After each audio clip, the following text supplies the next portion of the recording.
오늘 함께 나누실 하나님의 말씀은 에베소서 1장 7절부터 12절까지의 말씀입니다.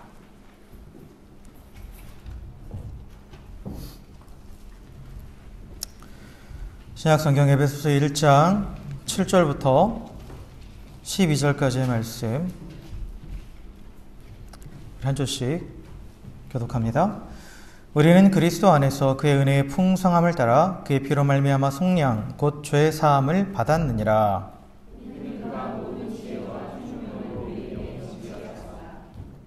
그 뜻의 비밀을 우리에게 알리신 것이요 그의 기뻐하심을 따라 그리스도 안에서 때가 찬 경륜을 위하여 예정하신 것이니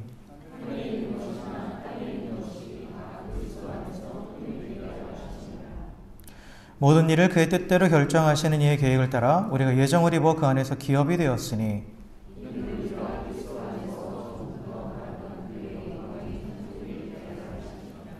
아멘. 아멘. 할렐루야. 네, 우리 옆에 계신 분한테 이렇게 인사했으면 좋겠습니다. 당신의 얼굴을 보면 내 마음이 참 기쁩니다. 인사했으면 좋겠습니다.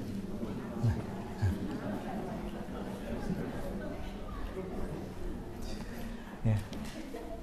하나님께서 우리 마음과 생각을 평강으로 지켜주심으로 인해서 우리 마음 가운데에 늘 기쁨이 솟아나고 넘쳐나게 되기를 주의 이름으로 축원합니다. 예. 자, 우리가 다시 오늘은 에베소서 말씀으로 돌아와서 우리가 2주 전인가요? 3주 전인가 에베소서 1장 그 3절부터 14절까지의 말씀, 하늘에 속한 모든 신령한 복, 하나님 우리에게 모든 신령한 복을 주시는데 그것이 바로 구원이다 라는 것을 말씀을 드렸죠. 그래서 구원은 성삼위 하나님, 성부 하나님, 성자 하나님, 성령 하나님, 그리고 이 한 분이신 하나님께서 모두가 각자의 역할을 감당하셔서 우리를 위해서 하시는 그 모든 것이다 라고 말씀을 드렸죠. 그래서 3절부터 6절까지는 성부 하나님께서 우리의 구원을 위해서 하신 일들이죠. 그래서 하나님께서는 창세전에 우리를 택하셨고 그래서 우리를 구원하시기로 계획하셨다라는 거죠. 그래서 그 계획으로 인해서 우리는 거룩하고 흠이 없게 되는 자로 하나님께서 그렇게 우리를 선택하셔서 거룩하고 흠이 없게 하신다라고 말씀드렸어요. 그리고 또한 하나님은 그 선택한 자들을 하나님의 아들들이 되게 하신다. 그래서 하나님의 자녀로서 이 땅 가운데서도 하나님의 자녀로서의 권세를 누리고 또 장차 영원한 하나님의 나라를 유업으로 누리는 그러한 하나님의 아들들이 되도록 그렇게 예정하셨다라고 말씀드렸죠. 그래서 하나님께서 우리를 구원하신 목적은 하나님의 은혜의 영광, 우리를 구원하신 그 구원의 모든 사역 가운데 담겨있는 그 하나님을 드러내고 또 나타내고 또 찬양하도록 하기 위해서 우리를 구원하셨다라고 말씀드렸죠.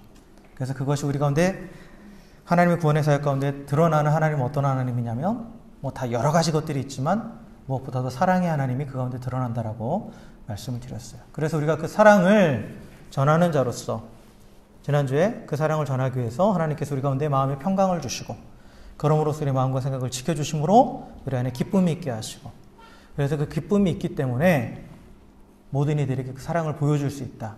관용을 보여줄 수 있다. 라고 그렇게 지난 시간에 말씀을 드렸습니다. 자, 그렇다면 이제 우리가 이어서 이 성자 하나님, 즉 예수 그리스도께서 우리 구원을 위해서 또 일하시는데 오늘 이제 7절부터 12절까지의 말씀이죠. 그래서 하나님께서 계획하신 그 모든 것들을 결국 실행하시는 분은 예수님이라는 거예요. 예수님. 그러니까 하나님께서 우리를 선택하셔서 거룩하게 흠이 없게 하시고 또 하나님의 아들들이 되게 하시고 예정하셨는데 그게 지금 하나님의 계획이란 말이에요. 하나님의 계획이죠.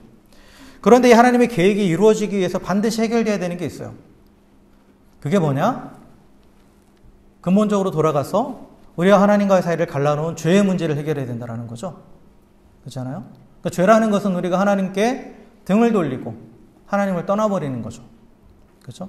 그것을 해결해야 된단 말이에요. 그 죄의 문제를 해결해야 그래야 우리가 그 하나님의 온전한 구원의 계획이 우리 삶 가운데 이루어진다는 거죠. 이루어진다는 거예요. 그래서 예수님께서 이 땅에 오셨다라는 거예요. 그래서 하나님의 구원의 계획을 이게 말씀하시고 그리고 그 구원의 계획을 성취하시기 위해서 오신 분이 바로 예수님이라는 거죠. 예수님이라는 거예요. 그래서 예수님께서 오셔서 하신 것이 하나님의 계획을 막고 있는, 하나님이 창세전부터 계획하신 그 계획을 막고 있는 이 죄의 장벽을, 이 죄의 문제를 해결하셨다라는 거죠. 해결하셨다라는 거예요. 그래서 하나님의 아들이 이 땅에 오신 것은 이 죄의 문제를 해결하시기 위해서, 이 죄를 제거하시기 위해서 오셨다라는 거죠. 그래서 복음의 핵심은 그리스도입니다. 예수 그리스도예요. 그래서 우리가 지금 이 에베소 1장 3절부터 14절까지 말씀을 쭉 읽어보면 이 안에 그리스도 안에서라는 말이 계속 반복돼요. 계속해서 반복됩니다. 3절에도 그리스도 안에서, 4절도 그리스도 안에서가 나오죠. 그 다음에 5절에서도 그리스도로 말미암아, 또 6절에는 그가 사랑하시는 자 안에서, 7절에서도 그리스도 안에서, 또 9절에서도 그리스도 안에서, 10절에서도 그리스도 안에서, 계속해서 12절에서도 그리스도 안에서, 13절에서는 그 안에서, 계속해서 그리스도 안에서, 예수님 안에서, 그래서 계속해서 강조하죠. 성부, 성자, 성령 하나님의 모든 사역의 핵심이 결국 예수 그리스도 안에서, 즉 그리스도이심을 분명하게 보여주고 있죠. 그래서 복음의 핵심은 예수 그리스도입니다. 하나님이 계획하시고 성령께서 그것을 적용하시지만, 그러나 그 계획과 적용이 예수님의 행하심이 없었더라면 아무 의미가 없는 거죠. 아무 의미가 없는 거예요. 그래서 주 예수 그리스도를 떠나서는 구원이 없다라는 거죠. 하나님이 아무리 계획하셨다고 하더라도 예수님이 이 땅에 오시지 않고 예수님이 사역하시지 않았으면 우리의 구원은 없는 거예요. 구원은 없는 거죠. 그래서 예수님이 없는 구원은 기독교의 구원이 아니에요. 그러니까 오직 예수 그리스도의 공로로만 우리가 구원을 받는다고 그랬죠. 그러니까 가짜 복음에 대해서도 말씀드렸죠. 다른 복음. 다른 복음은 예수님 외에 다른 것을 통해서 우리가 구원받는다라는 거예요. 그런데 기독교가 말하는 복음은 오직 예수님만이, 그리스도만이 유일한 구원의 길이다 라는 거죠. 그래서 예수님께서 그렇게 말씀하셨죠. 내가 길이요 진리요 생명이니 나로 말미암지 않고는 아버지께로 올 자가 없다라고 말씀하셨어요. 예수님만이 유일한 구원의 길이라는 거죠. 자, 그런데 예수님이 우리의 구원의 유일한 길이고 구원의 가장 핵심인데, 그래서 그것을 위해서 예수님께서 오셨는데, 여기서 우리가 오해하는 건 뭐가 있냐면, 예수님이 오신 이유가 우리에게 단순히 구원을 가르쳐 주기 위해서만이 아니에요. 우리가 구원받기 위해서 무슨 일을 해야 된다, 또 하나님이 너희를 구원하시기 원하신다, 이런 것만 가르쳐 주시기 위해서 오신 게 아니라는 거죠. 예수님은 우리를 구원하시기 위해서 무언가를 하기 위해서 오셨어요. 어떤 일을 하기 위해서 오셨다라는 거예요. 우리가 할 수 없는 그 어떤 것을 하시려고, 우리가 할 수 없는 그 어떤 일을 하시려고 오셨다라는 거죠. 그래서 우리가 구원받는 것은 우리를 위해서 예수님이 하신 그 일 때문이에요. 그 일. 우리는 오직 예수님이 하신 일로 인해서 구원받아요. 여러분, 우리가 믿음으로 구원받는다는 표현을 쓰잖아요. 근데 이 표현은 엄밀히 말하면 우리는 예수님이 하신 일을 믿는 믿음으로 구원을 받는다예요. 단순한 내가 뭔가를 구원받았다는 걸 믿는데 이게 아니라 예수님이 나의 구원을 위해서 하신 그 일을 믿는 믿음으로 구원받는 거예요. 구원받는 믿음은 그거예요. 그냥 어떤 막연한 대상 없는 믿음으로 구원받는 게 아니라는 거예요. 여러분은 구원 받으셨습니까? 확신하십니까? 구원의 확신은 감정에 있는 게 아니라고 그랬어요. 하나님의 말씀이 그렇게 말씀했기 때문에, 예수님께서 우리 구원을 위해서 하신 일이 있고 그걸 믿는 자는 구원받는다고 말씀하셨기 때문에 우리는 구원받는 거예요. 자, 그렇다면 여러분은 우리가 구원받는 것이 그리스도의 안에서 일어난 일, 그 예수님께서 하신 그 일 때문이라는 것을 믿고 알고 인정하십니까? 소리가 점점 작아져요. 예수님께서 하신 일 때문에 구원받았다라는 거예요. 다른 어떤 것이 아니에요. 그러니까 예수님이 이 땅에 오셔서 여러 가지 일들을 하셨죠. 그렇죠? 뭐 가르치시기도 하고 복음 또 전파도 하시고 병든 자도 고치시고 죽은 자도 살리셨어요. 그러나 예수님의 사역의 포커스는, 그리고 모든 사역의 핵심은, 그리고 모든 사역은 또 한 방향을 향하는데 그건 뭐냐? 우리의 구원을 위해서 하신 어떤 일을 향해 있어요. 항상. 그 모든 것을 위해서 가르치기도 하신 거고 그것을 위해서 병든 자도 고치신 거고 여러 가지 사역들을 하신 거예요. 그래서 구원받는 믿음은 우리의 구원을 위해서 예수님이 하신 그 일을 믿는 거예요. 믿는 거. 그럼 예수님께서 우리의 구원을 위해서 하신 그 일이 뭐냐? 오늘 7절 말씀입니다. 다시 한번 읽어보겠습니다. 7절 시작. 우리는 그리스도 안에서 그의 은혜의 풍성함을 따라 그의 피로 말미암아 속량 곧 죄사함을 받았느니라. 그리스도께서 예수님께서 우리의 구원을 위해서 하신 일이 뭐냐? 그게 바로 속량이라는 거예요. 속량. 그래서 성경은 지금 우리가 그리스도 안에서 속량받았다라고 표현하죠. 그 은혜로 속량받았다. 그 은혜로 속량받았다라는 것은 내가 한 거 아무것도 없다라는 거예요. 내 스스로는 속량받을 수도 없고 오직 예수님만이 우리의 속량을 위해서 다 뭔가를 하셨고 속량을 위해서 일하셨고 그것을 우리에게 선물로 주셨다라는 거죠. 선물로 주셨다라는 거예요. 그래서 예수님이 속량하셨기 때문에 우리는 구원받은 거예요. 하나님의 구원의 계획이 그래서 성취된 거예요. 자, 그렇다면 이 속량이 무엇인가? 예수님의 구원의 사역은 속량이라는 한 단어로 우리가 대표할 수 있는데 그렇다면 이 속량이 무엇인가에 대해서 한번 오늘 살펴보도록 하겠습니다. 자, 성경에 보면 이제 속량이라고 되어 있는 단어, 이 옛날 성경은 구속이라고 되어 있을 거예요. 구속. 이게 영어 성경으로 보면 redemption이에요. redemption이 뭐예요? 몸값을 지불하다라는 뜻이죠. 그렇잖아요? 그러니까 뭐 왜 영화 보면은 유괴범들 이렇게 몸값을 그러니까 랜섬 유괴하고 나서 이렇게 몸값 지불하는 그런 거 있잖아요. 그런 의미를 가지고 있어요. 값을 지불해 주는 것. 그런 거를 의미합니다. 그래서 이 속량이라는 말은 속전이 이제 몸값이에요. 이 몸값의 요구에 대한 보상을 의미하는 거예요. 그 보상.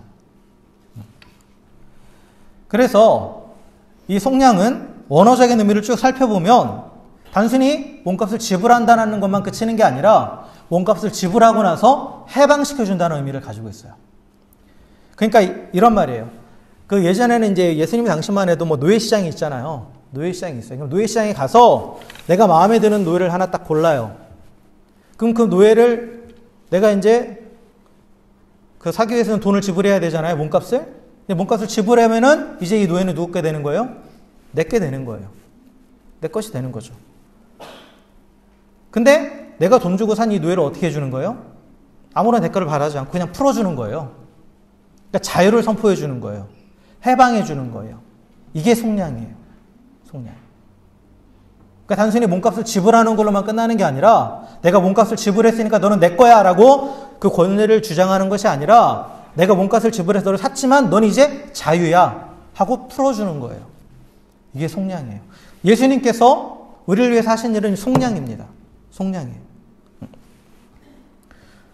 이게 왜 그 예수님께서 하신 일이 속량이라고 했을 때 그렇다면 그 전제는 뭐예요?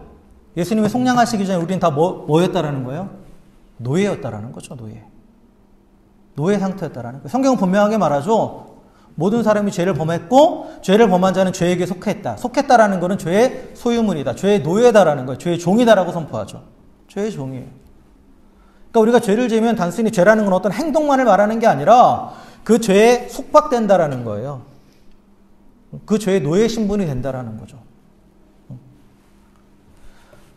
그래서 세상은 하나님께 등 돌린 결과 결국 죄에 속하게 되었고 모두 다 죄의 노예 상태로 있게 됐다라는 거예요. 근데 스스로가 자신을 해방시킬 수 없어요. 자신의 입으로는 자신을 해방시킬 수 없다라는 거죠. 그래서 예수님께서 죄의 노예인 우리 인간을 속량하시기 위해서 이 땅에 오셨다라는 거예요. 이 땅에 오셨다라는 거죠. 그래서 우리 대신 몸값을 지불해 주시고 우리를 해방시켜 주셨죠. 우리를 해방시켜 주셨어요. 그런데 예수님의 이 속량은 철저하게 자발적인 거예요. 자발적인 거. 사실 죄인인 인간은 어느 정도까지 그 구원에 대해서 무능하냐면 스스로의 상태를 깨닫지 못하고 구원을 조차를 구하지 않아요. 자신의 속량을 구하지 않아요. 그러니까 예수님께서 우리를 속량시켜 주신 것은 우리가 구했기 때문이 아니에요. 예수님께서 자발적으로 하셨다라는 거예요. 자발적으로. 그래서 우리를 구원하시기 위한 그 성부 하나님의 계획에 예수님께서 자발적으로 동참하신 거예요. 자발적으로. 그리고 이 속량이라는 것은 반드시 대가가 지불돼야 된다고 했잖아요. 그 대가로 자신을 주신 거예요. 자신을. 자발적으로 자신을 희생하셔서 우리 대신 우리의 몸값을 지불하신 거죠. 그리고 우리에게 자유를 주신 거예요. 이게 예수님의 속량입니다. 자, 이걸 좀 더 자세히 들여다보면 속량은 그래서 두 가지 요소가 있죠. 값을 지불한다. 특별히 죄에 대해서는 죄의 값을 지불한다라는 거죠. 속죄라는 개념이 들어가요. 그래서 이게 속량 곧 속죄라는 말이 들어가는 거예요. 속죄의 개념이 들어가고 또한 속죄 위에 뭐가 있는 거예요? 해방이 있는 거예요. 속죄와 해방이 합쳐진 게 속량이에요. 속량. 그래서 속량이란 죄의 권세에서 구원받아서 자유를 얻는 것이죠. 그럼 죄의 권세에서 구원받기 위해서는 먼저 뭐가 해결돼야 돼요? 그래서 죄의 값이 지불돼야 되는 거죠. 죄의 값이 지불돼야 돼요. 죄의 값, 죄에 대한 대가, 죄에 대한 심판을 말하는 그 단어가 바로 죄책이라는 단어가 있어요. 죄책. 성경적인 용어가 신학적인 용어로 죄책. 그러니까 죄에 대한 책임이라는 거예요. 내가 죄를 졌으니까 너는 당연히 유죄고, 그리고 그 죄에 대해서 당연히 감당해야 될 책임이 있다라는 거죠. 성경은 그걸 죄의 삭시라는 표현도 쓰죠. 그 대가가 있다라는 거예요. 근데 이게 해결되는 거예요. 누군가가 내 대신 이 죄의 값을 치러주는 거죠. 그럼으로써 죄가 제거되는 것. 이게 속죄예요. 이게 속죄입니다. 그러니까 죄책이 해결되는 거예요. 죄책이 해결되는 게 죄사함, 곧 속죄라는 거죠. 우리가 죄를 지었다고 해서, 죄를 짓고 죄사함 받았다고 해서 죄를 지은 것, 그 사실 자체는 없어지지 않죠. 그렇잖아요? 그 사실 자체는 없어지지 않아요. 그러나 뭐가 사라지는 거예요? 죄책이 사라지는 거예요. 죄책이.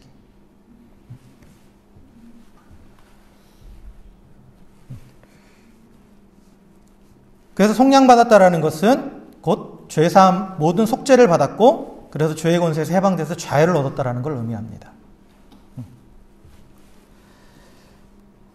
그래서 속죄란 좀 전에도 말씀드렸지만 죄에 대해서 하는 행동인데 이 죄책을 제거해버리는 거라고 그랬죠. 죄책을 제거하는 거예요. 그래서 더 이상 하나님과 우리 사이의 교제가 방해되지 않도록 그걸 치워버리는 거죠. 치워버리는 거예요. 여러분, 하나님은 죄인이 우리를 용서하십니다. 믿으십니까? 안 믿으세요? 제가 질문하면 항상 뭔가 꼬은 것 같아서 대답하기가 좀 어려우시죠? 네? 네.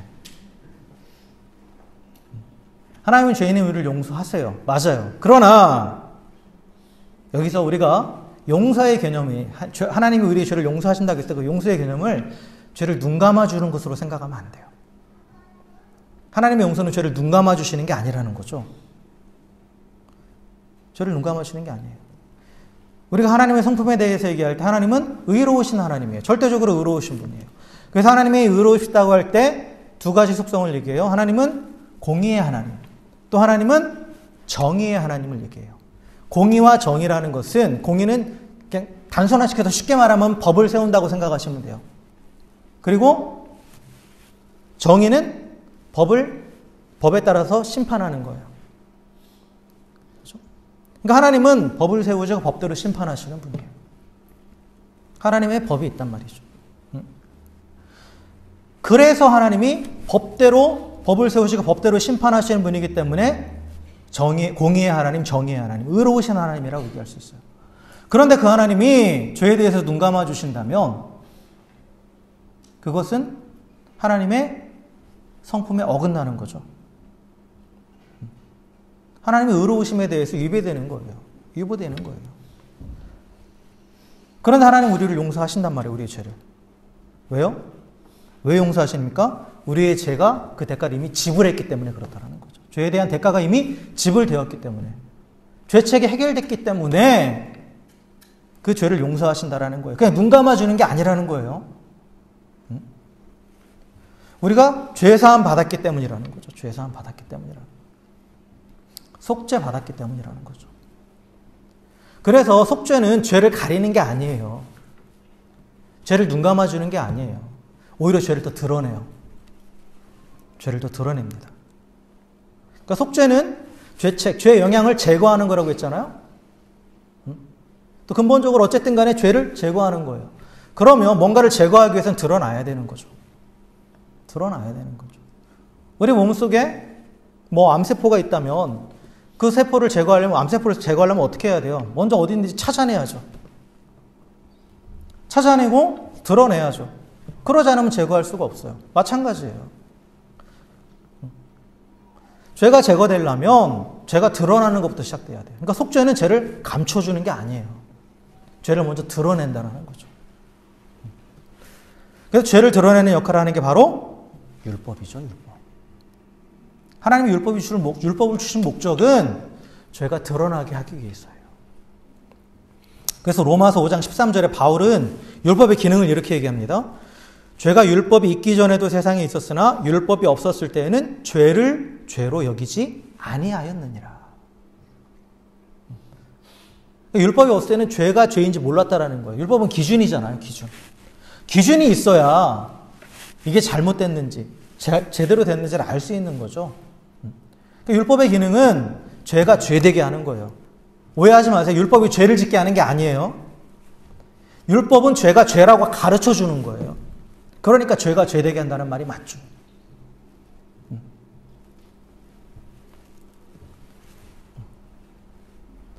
그리고 또한 율법에서 우리에게 뭘 가르쳐 주느냐? 그러면 이 죄를 제거하기 위해서, 속죄하기 위해서, 이 죄를 제거하기 위해서 그 대가가 무엇이냐? 그게 뭐라고 말하냐면 율법에 의하면 히브리서 9장 22절에 보면 율법을 따라 거의 모든 물건이 피로써 정결하게 되나니 피 흘림이 없은즉 사함이 없다라고 표현해요. 그러니까 죄 사함을 받기 위해서, 죄의 문제가 해결되기 위해서는 뭐가 있어야 된다고요? 피가 있어야 된다고요. 피.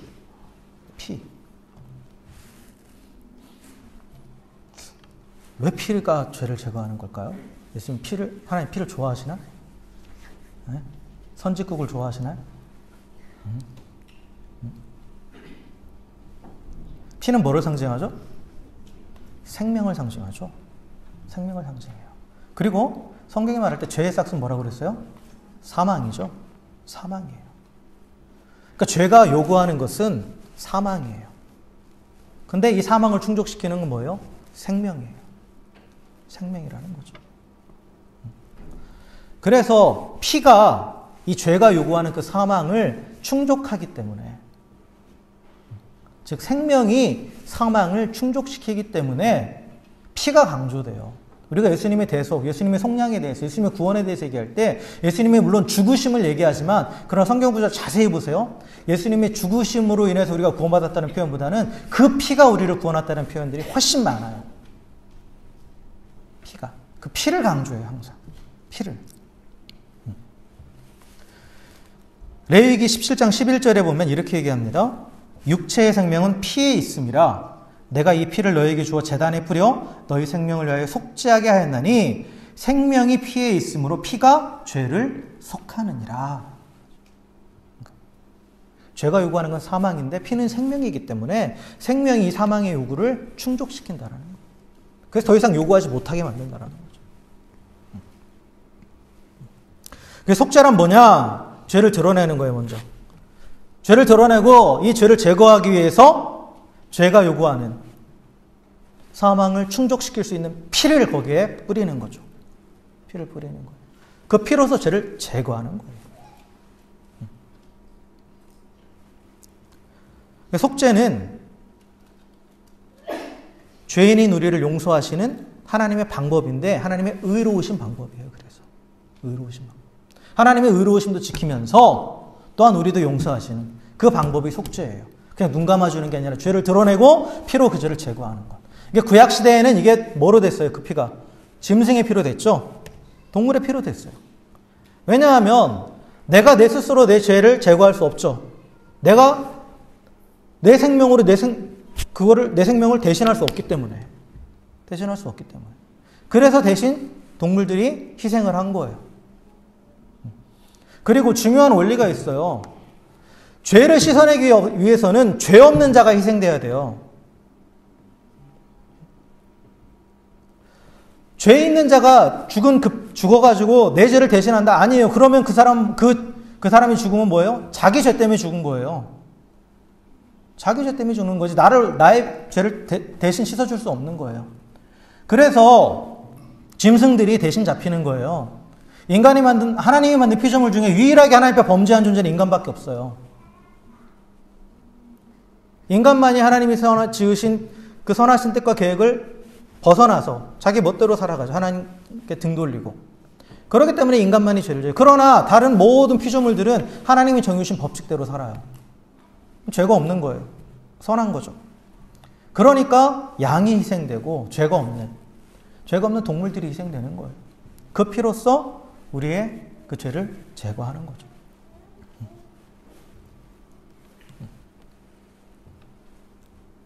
근데 이처럼 구약의 동물들이 자신의 피를 흘림으로 인간의 죄를 제거했던 것처럼 예수님께서 우리의 이 죄를 제거하시기 위해서, 이 죄를 속하시기 위해서 이 땅에 오셨다라는 거죠. 그래서 예수님께서 우리 대신 죄의 값을 지불하셨다라는 거. 이게 바로 대신 갚아줬다 해서 대속입니다. 대신 갚아주는 거예요. 대속. 그래서 예수님께서 당신이 이 땅에 오신 목적을 이렇게 말씀하셨죠. 인자가 온 것은 섬김을 받으려 함이 아니라 도리어 섬기려 하고 자기 목숨을 많은 사람의 대속물로 주려 함이니라. 예수님은 처음부터 죽으러 오신 거예요. 피 흘리기 위해서 오신 거예요. 예수님의 목적은. 예수님은 여러 가지 사역들, 많은 일들 하시지만 궁극적으로 그 모든 사역들이 가리키는 건 뭐냐? 예수님의 십자가의 피 흘림이에요. 그래서 예수님을 처음 본 세례 요한도 예수님을 향해서 뭐라고 말했습니까? 보라, 세상 죄를 지고 가는 하나님의 어린 양이로다. 예수님은 우리를 속량하기 위해서 이 땅에 오셨다는 거죠. 그래서 속량하기 위해서 먼저 속죄의 제물이 되신 거예요. 속죄의 제물.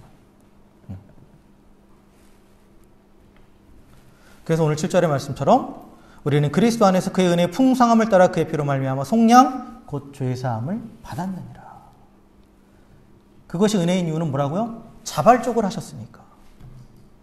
자발적으로 하셨으니까. 근데 여기서 우리가 한 가지 또 좀 짚고 넘어가야 될 게 뭐냐면 피라고 다 같은 피가 아니라는 거죠. 그러니까 짐승의 피와 예수님의 피는 달라요. 그러니까 짐승의 제사는 여러분 구약 성경에 보면 다양한 제도들이 있고 매일같이 피를 흘리고 또 절기마다 피를 흘리고 또 내가 죄를 지었을 때 와서 또 짐승을 잡고 계속해서 반복해서 하죠. 계속해서 반복해서 해요. 사실 성전은 우리가 딱 성전이나 성막을 그려보면 뭔가 이렇게 막 되게 좋아 보이죠. 뭔가 좀 이렇게 좀 경건한 곳 같고 하지만 우리 양궁장에서 일해보신 분들 알잖아요. 양궁장과 똑같아요. 계속해서 양이 그 자리에 거기서 목 베어서 죽고 피가 흘려지는 곳이에요. 피냄새로 번복되는 곳이에요. 성전은. 성막도 마찬가지고 어떤 고상한 곳이 아니에요.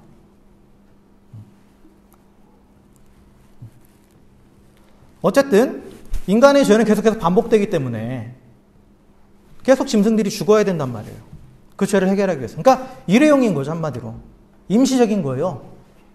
근데 성경은 뭐라고 말하냐면 예수님의 피는 히브리서 9장 12절에 예수님의 피에 대해서 이렇게 얘기합니다. 염소와 송아지의 피로 하지 아니하고 오직 자기의 피로 영원한 속죄를 이루사 단번에 성소에 들어가셨다라고 말하죠. 그러니까 영원한 속죄를 이루셨다라는 거예요. 단번에 그 한 번의 십자가의 죽으심으로 영원히 속죄하셨다라고 얘기해요.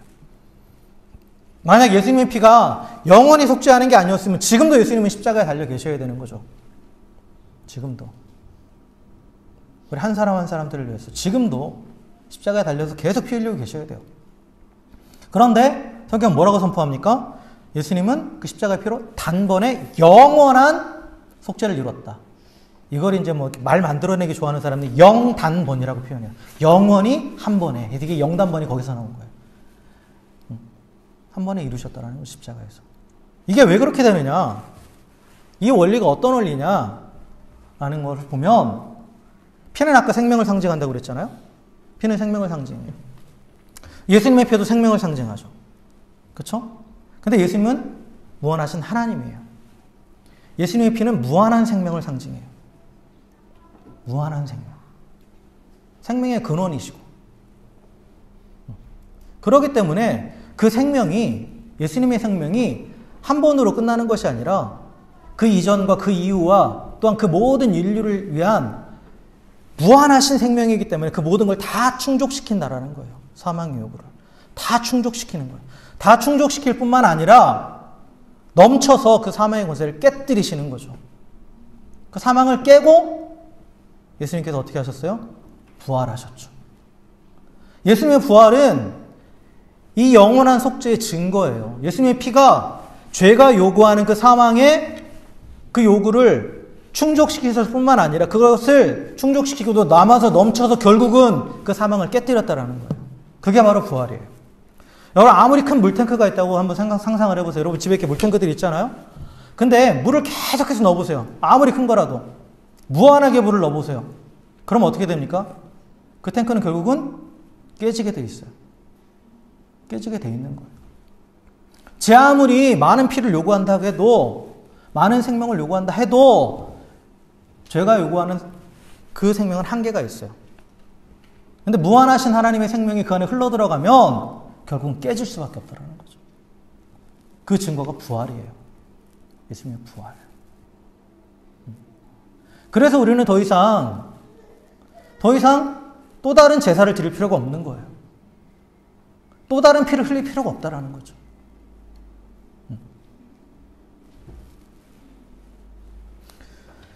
예수님의 속죄는 그래서 완전한 속죄예요. 죄가 더 이상 또 다른 피를 요구할 수 없다라는 거예요. 사망 자체가 깨져버렸다라는 거죠.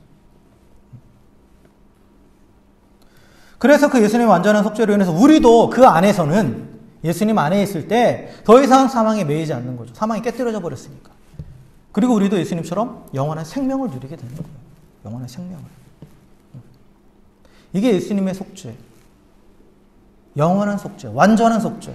단번에 이루신 그 속죄입니다. 속죄. 그래서 예수님께서 그 피로써 사망의 권세를 깨뜨리시면서까지 우리의 죄에 대한 그 모든 사망 요구를 다 충족시키시고 결국은 그 사망을 깨뜨리셨습니다. 그래서 우리는 이제 더 이상 죄에 대해서 우리가 뭔가를 액션을 취하지 않아도 되는 거예요. 사실 우리 스스로가 이 죄를 속하기 위해서 뭔가 재물을 잡든지 뭐 어떻게 이럴 것이 필요가 없다라는 거죠. 그리고 예수님은 당신의 피로 우리를 사신 거죠. 그렇잖아요? 당신의 피로 우리를 사셨어요. 우리의 죄의 값을 넘치도록 당신의 피로 지불하셨기 때문에 우리는 이제 그리스도의 소유가 된 거죠. 예수님의 소유가 되었어요. 그래서 고린도전서 6장 20절에 보면 이렇게 얘기하죠. 너희는 너희 자신의 것이 아니라 값으로 산 것이 되었으니 그런즉 너희 몸으로 하나님께 영광을 돌리라 라고 말하죠. 그래서 여러분 얼마짜리예요? 라고 물어보면 여러분 얼마짜리입니까? 누가 얼마짜리야? 물어보지 말라고 그랬는데 갑자기 뭐 어떤 사람은 나는 뭐 백지수표예요 막 이렇게 얘기하잖아요. 우리는 예수님짜리죠. 예수님이 당신을 바꿨으니까. 당신의 피가 바꿨으니까. 예수님짜리예요. 그래서 사실 예수님이 우리를 그렇게 사셨기 때문에 우리는 예수님의 소유가 되는 게 맞아요. 법적으로는. 그런데 성령은 뭐라고 그랬어요? 권리를 주장하지 않아요. 예수님이 그 피값으로 우리를 사신 거지만 법적으로는 그래서 우리를 소유하시는 게 맞아요. 그런데 예수님은 어떻게 하셨어요? 우리에게 자유를 주신 거예요. 해방을 선포하셨어요. 그래서 우리는 자유인이에요. 자유인입니다. 법적으로는 그리스도의 소유가 맞는데 그런데 예수님께서 그 권리를 행사하지 않으신다라는 거예요. 완전한 자유를 주셨죠. 갈라디아서 5장 1절에 보면 그리스도께서 우리를 자유롭게 하시려고 자유를 주셨으니 그러므로 굳건하게 서서 다시는 종의 멍에를 매지 말라라고 말씀하셨어요. 예수님은 우리를 자유롭게 하셨다라는 거예요. 자유를 주셨다라는 거예요. 완전한 자유를 주셨어요. 이게 바로 성령입니다. 이게 예수님이 하신 일이에요. 자, 그렇다면 여기서 이제 교회를 갸우뚱하시는 분들이 있었을 거예요. 우리는 완전히 자유라고 했을 때 분명히 우리는 예수님의 종, 하나님의 종이라고 하지 않나? 응? 그리고 뭐 성경에 봐도 딱 그러잖아요. 바울도 자신을 예수의 종, 하나님의 종 쭉 얘기하죠. 그리고 우리한테도 그 종이 되라고 얘기해요. 그럼 이게 무슨 얘기지? 라고 여러분 생각할 수 있을 거예요. 근데 우리가 그리스도의 종이 된다라는 것은 우리를 향해서 그 속량을 베풀어 주신 그 주님에 대한, 예수님에 대한 우리의 반응이에요, 사실. 우리의 반응. 이건 무슨 얘기냐면 예수님께서 내가 너를 피값 주고 샀으니까 너는 나의 종이야 라고 말씀하시는 게 아니라 우리 스스로가 내가 주님의 종입니다 라고 하는 거예요. 자발적으로. 그러니까 종이 된다라는 것은 사실 누군가에게 자신의 자유와 권리를 넘겨주는 거죠. 그렇잖아요? 그걸 넘겨주는 거예요. 그 율법에 보면, 구약성경에 보면 내가 누군가에 갚아야 될 게 있는데 그걸 갚지 못하면 그 사람이 종이 되는 거예요. 그래서 그걸 갚을 때까지 종이 되는 거예요. 또는 안식년이 올 때까지 그 종이 되는 거예요. 그래서 그 사람에게 내 자유와 권리를 넘겨주는 거죠. 그렇다면 우리가 예수님의 종이 된다는 것도 이런 의미인가? 내가 빚졌으니까 그냥 당연히 내가 빚진 자로서 종이 되겠다라는 건가? 이렇게 생각할 수 있는데 그게 아니에요, 사실. 자발적인 종이 된다라는 것은 그런 의미가 아닙니다. 성경에 보면 자발적인 종이 나와요.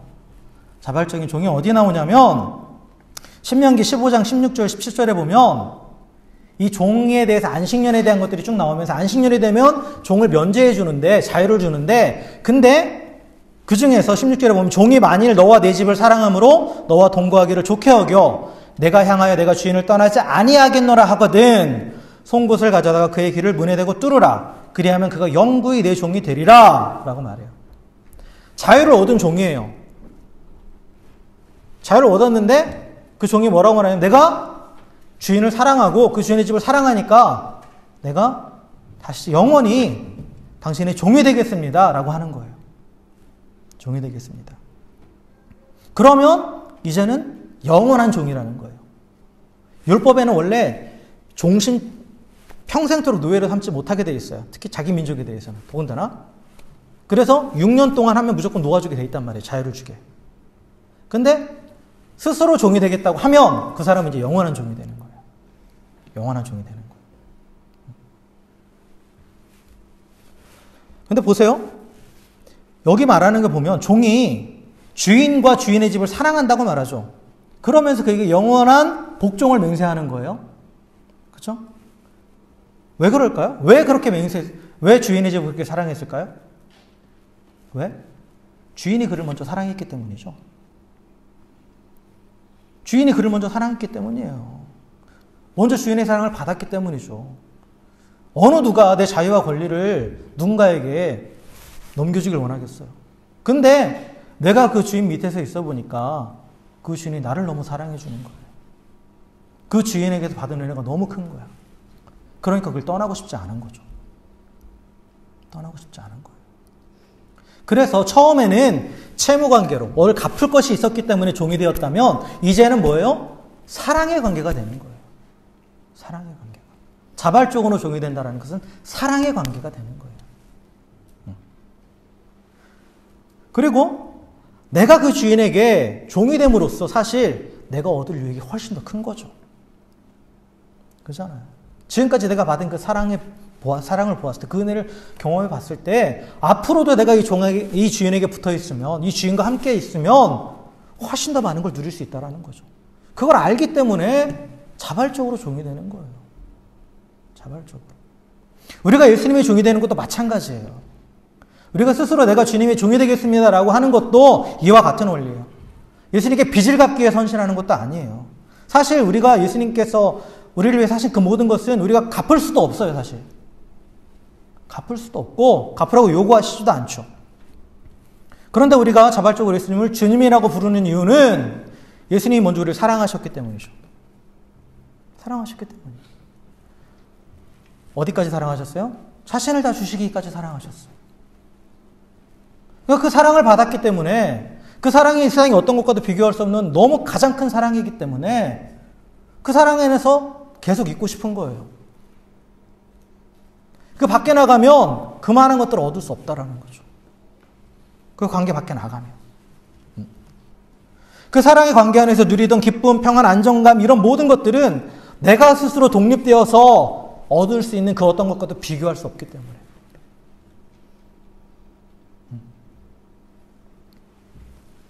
세상은 알 수도 없고 줄 수도 없는 그 평안을 우리에게 이미 주셨고 그걸 누렸기 때문에 자발적으로 내가 예수님을 주님이라고 부르고 내가 종이 된다라는 거죠.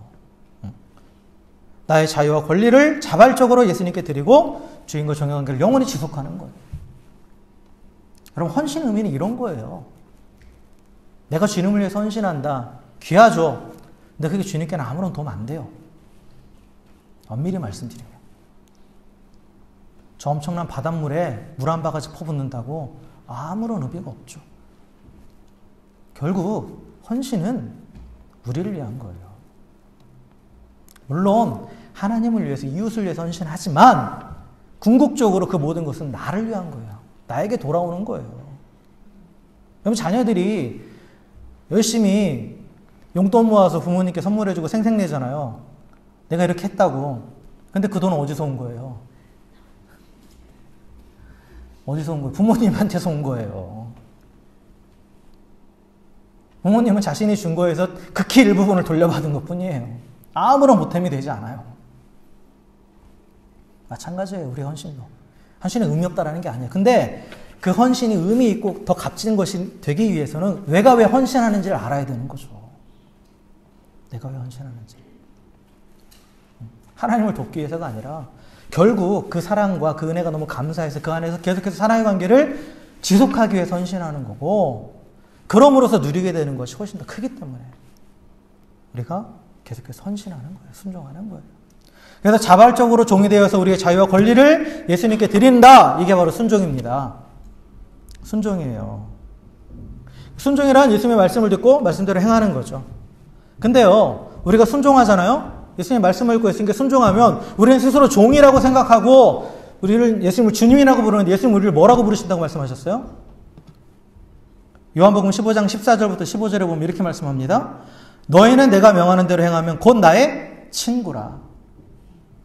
이제부터는 너희를 종이라 하지 아니하리니 종은 주인이 하는 것을 알지 못함이라.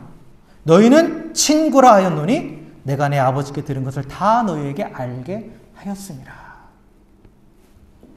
예수님 우리를 뭐라고 부르신다고요? 친구라고 부르신다고요. 친구라고. 친구라는 관계는 대등한 관계가 되는 거죠. 그리고 사랑의 관계예요. 사랑의 관계. 친구는 모든 것을 나누는 사이를 말하는 거죠. 모든 것을. 그래서 보니까 아버지께 들은 것, 주인이 하는 것을 알지 못하는데, 원래 종은 모르잖아요. 주인이 뭐를 하는지. 뜻을 몰라요. 그냥 시키는 대로만 하는데, 친구는 뭐예요? 그 뜻을 다 가르쳐 준다라는 거예요. 그 뜻을 다 가르쳐 준다라는 거죠. 모든 비밀을 공유하는 거예요.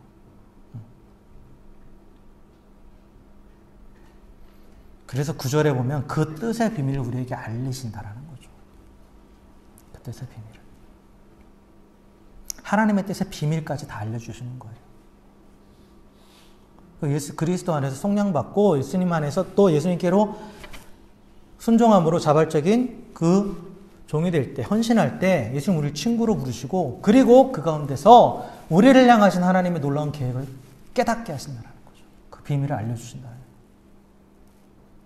그 비밀이 장처를 아들들이 되게 하시는, 기업을 주시는, 그리고 하나님과 하나됨을, 그게 바로 하늘에 있는 것과 땅에 있는 것이 통일되게 하는, 땅은 인간을 상징하고 하늘은 하나님의 영역이에요. 하나님의 영역과 우리의 영역이 하나 되는 그런 놀라운 비밀을 깨닫게 하신다는 거죠. 그래서 우리가 이 생명을 더 풍성하게 누리게 하는 거예요. 그 비밀을 깨달을 때. 이게 예수님의 구원사역, 구원사역.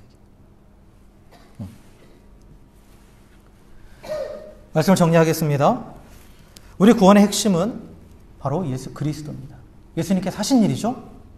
예수님께서 하시는 바로 우리의 모든 죄를 사하시고 우리에게 자유를 선포하신 거예요. 그 속량으로 인해서 그 속량을 믿기 때문에 우리는 구원받은 거예요. 구원받은 거예요. 그래서 예수님의 이 속량, 이 속죄의 사역은 철저합니다. 단번에 이루셨고 영원히 이루신 거예요. 영원히. 예수님의 부활하심으로 이 모든 문제가, 죄의 문제가 해결됐음을 확증해 주셨어요. 확증해 주셨습니다. 우리는 지금 그 속죄를 받은 자예요. 죄사함 받은 자예요. 그래서 우리는 물론 우리가 땅을 살아가면서도 죄를 짓죠. 죄를 져요, 안 져요?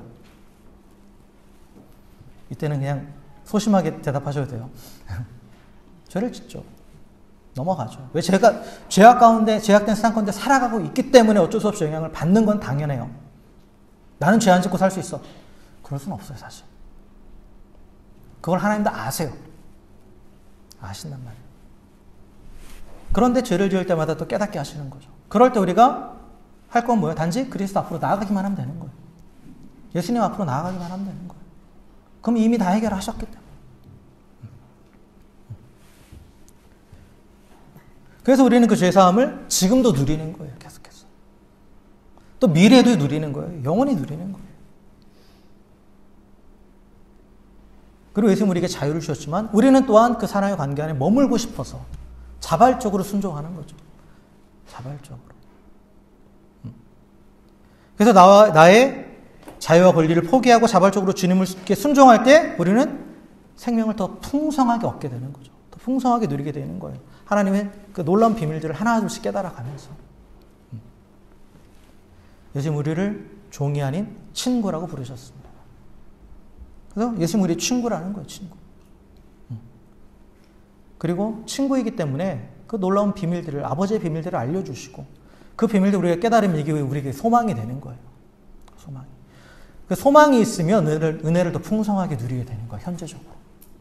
풍성하게 누릴 수 있다는 거죠. 사랑하는 여러분, 예수님께서 우리 가운데 하신 그 놀라운 속량, 무엇보다도 그 죄사함의 확신을 가지시길 주의 이름으로 축원합니다.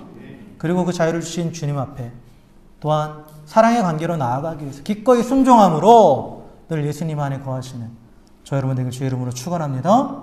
그래서 예수님 안에서 예수님의 친구로서 하늘에서 그 모든 신령한 비밀들을 깨닫고 그것이 우리 가운데 소망에 대해서 또한 오늘을 살아가는데 기쁨이 되고 또 그 은혜를 더욱더 풍성히 누리는 가운데에 또한 주변에 그 사랑을 나눌 수 있는 저 여러분 되기를 주의 이름으로 간절히 축원합니다. 할렐루야. 우리 함께 기도하겠습니다.